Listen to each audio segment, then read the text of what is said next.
A graça e a paz do Senhor Jesus, amém, meus irmãos? Aleluia, nós estamos aí na reta final do nosso jejum e o tema é a igreja fora das paredes, que é o tema também do nosso livro.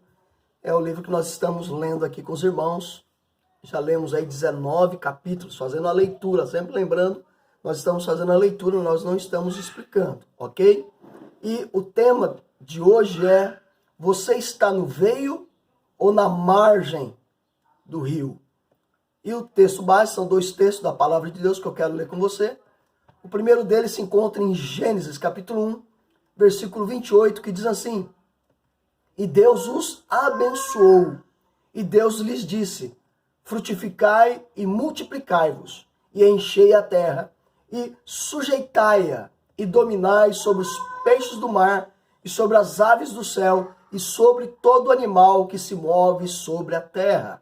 Outro texto se encontra no Evangelho de Mateus, capítulo 28, versículos 19 e 20, que diz assim: portanto, ide, fazei discípulos de todas as nações, batizando-os em nome do Pai, do Filho e do Espírito Santo, ensinando-os a guardar todas as coisas que eu vos tenho mandado.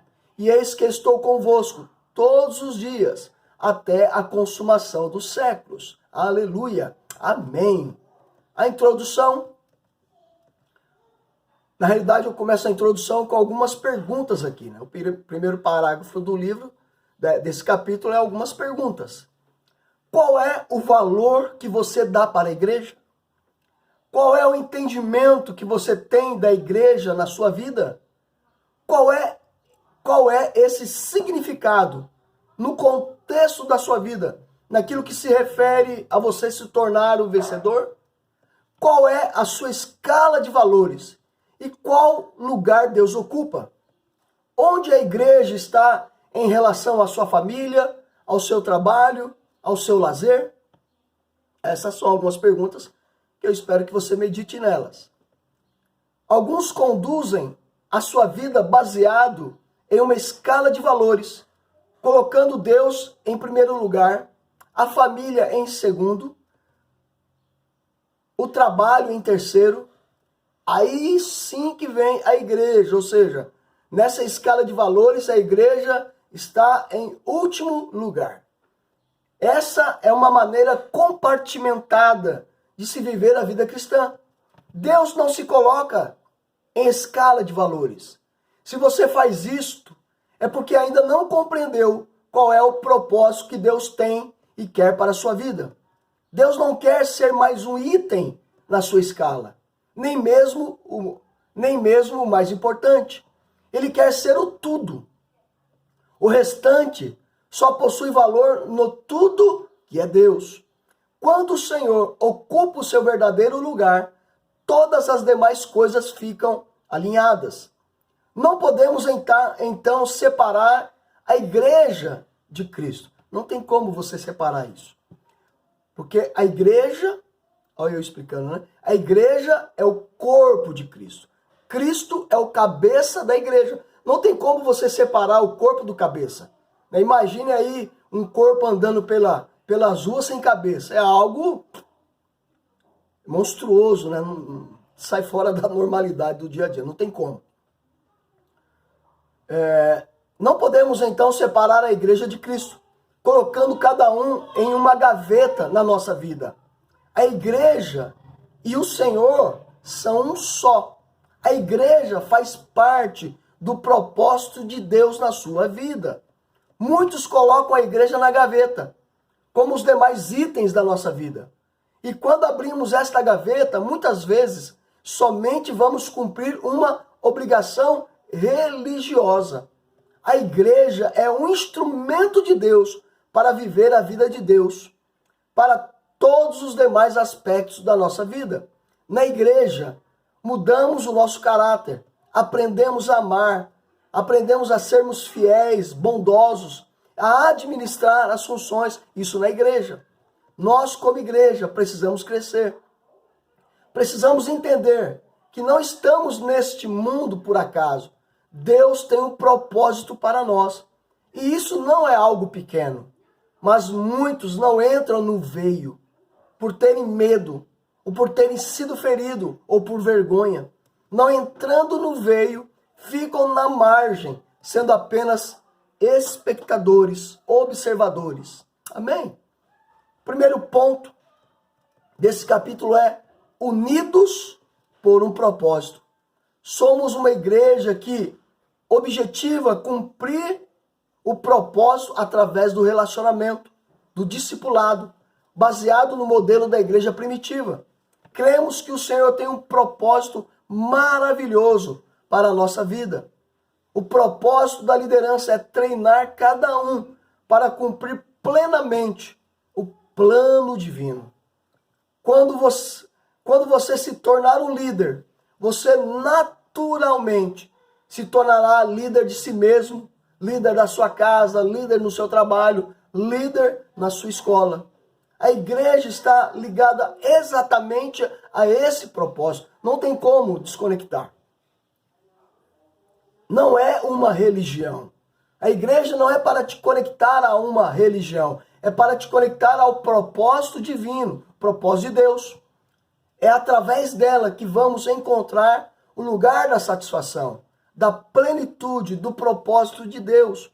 Se você não encontrar esse lugar, mais dia ou menos dia, você vai tomar a decisão de abortar o processo que o Senhor tem colocado, acabando por negociar aquilo que o Senhor projetou para você.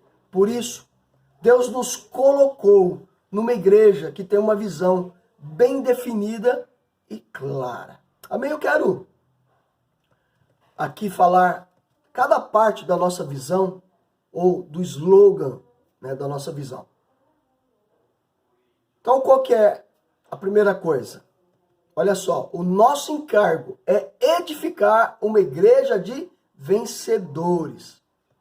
Esta primeira parte da nossa visão mostra que não estamos interessados em posição, em título, em cargo.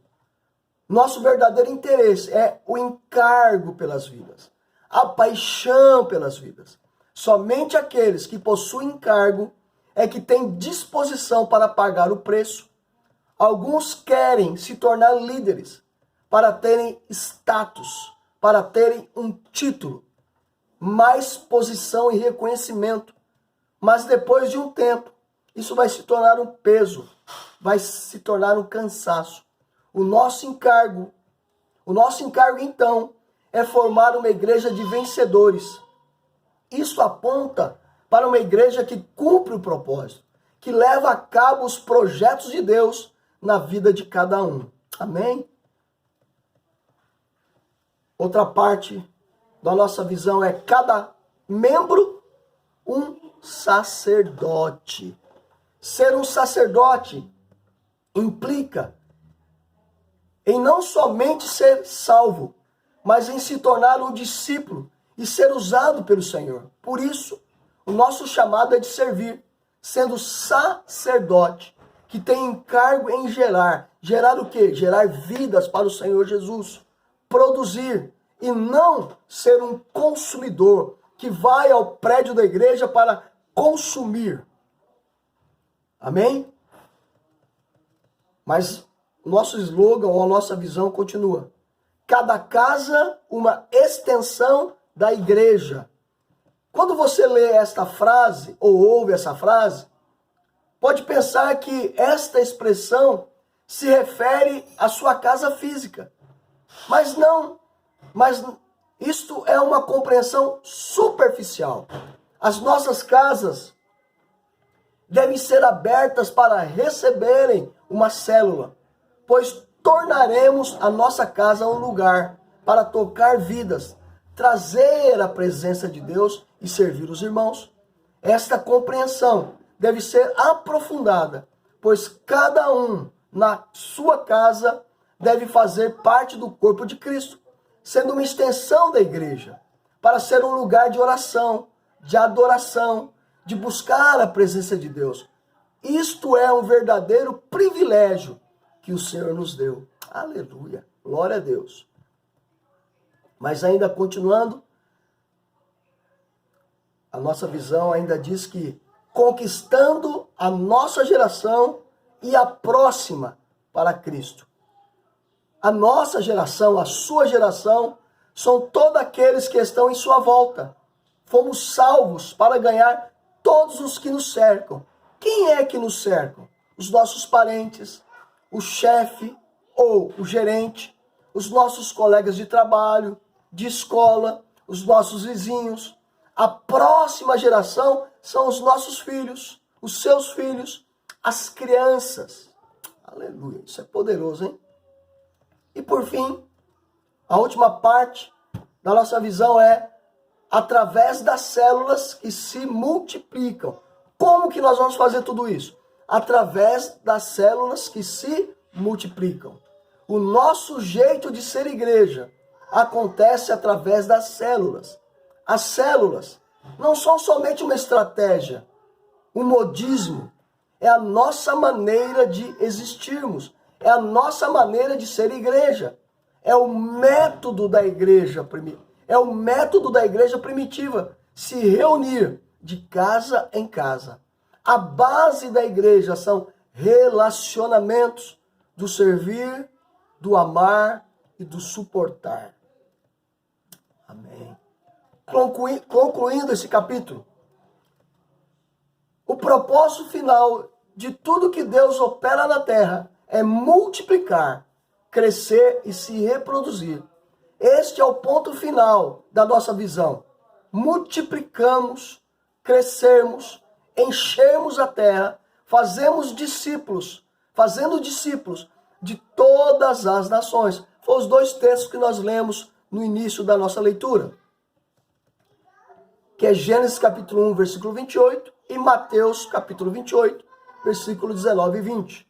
Se não encontrarmos esse veio daquilo que o Senhor tem para a nossa vida, ficaremos à margem.